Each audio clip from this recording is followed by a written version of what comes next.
जाता है। लेकिन सविता के दिमाग में तो कुछ और ही खिचड़ी पक रही थी। वो पंडित जी के पास करिश्मा की कुंडली लेकर जाती है और उन्हें पैसे देकर करिश्मा की कुंडली बदलवा देती है। जब लड़के वालों के पास करिश्मा की कुंडली जाती है तो वो दुर्गा को फोन करते हैं। बहन जी, हमने करिश्मा की कुंडली अपने पंडित जी को दिखाई थी। आपकी बेटी की कुंडली नहीं बल्कि दोषों का पिटारा है।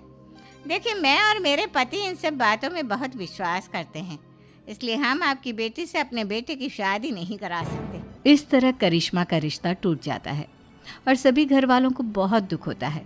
अब कविता सोचती है, चलो करिश्मा का तो रिश्ता टूट गया, अब रेशमा का भी रिश्ता तोड़ना है।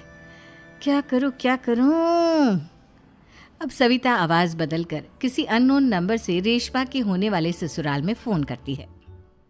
हेलो, मैं कौन हूँ कौन नहीं ये आपके लिए जानना ज़रूरी नहीं। बस इतना सुन लो कि रेशमा का 2 साल से किसी के साथ अफेयर चल रहा है। बस रेशमा का रिश्ता तोड़वाने के लिए सविता का इतना कहना काफी था। अब रेशमा का भी रिश्ता टूट गया। मयंक और दुर्गा देवी ने रेशमा को खूब खरी खोटी सुनाई और उससे बार बार उस लड़के के बारे में पूछने लगे। आप दोनों मुझे क्यों परेशान कर रहे हो? अरे कोई लड़का होगा मेरी लाइफ में तो मैं बताऊंगी ना। जब कोई है ही नहीं तो कहाँ से लाऊं मैं कोई लड़का? तो तेरे होने वाले ससुराल वालों को फोन किसने किया था? माँ, मैं नहीं जानती किसने फोन किया था, मैं सच कह रही हूँ। मैं तो पहले ही कह रही थी इसकी लगाम खींच कर रखो, लेकिन मेरी सुनता ही कौन है। आप चुप रहिए भाभी, ये सब आपका ही किया धरा है।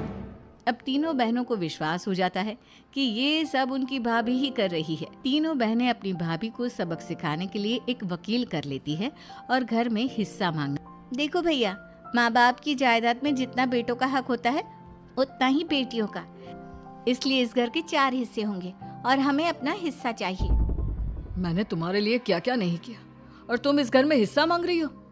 भैया, आप और माँ हम बहनों की कोई बात नहीं सुनते हो और भाभी हमारी शादी नहीं होने देगी क्योंकि उन्हें लगता है कि आप हमारी शादी में ज्यादा पैसा लगाओगे और उन्हें हम जैसी फ्री की नौकरानी कहाँ मिलेगी। तो हम भाभी के साथ तो रह नहीं सकते, हम बहनों को अपना हिस्सा चाहिए। अरे तुम्हें शर्म आनी चाहिए अपने भाभी पर ऐसा इल्जाम लगाते हुए। वो तुम्हारे बारे में कितना सोचती है। हाँ माँ, भाभी हमारे बारे में बहुत सोचती है। दिन रात बस यही सोचती रहती है कि किस तरह से अपनी तीनों ननदों को परेशान करूं और कभी मुझे पढ़ने भी नहीं देती। दोनों बहनों का रिश्ता भी तो इन्होंने ही तोड़वाया है और रात में हमारे कमरे में आकर हमारी चीजें भी चुराती हैं। इसी तरह सविता की तीनों ननदें अपनी बात पर अड़ी रही। अब कोर्ट में तारीख भी शुरू हो गई। जब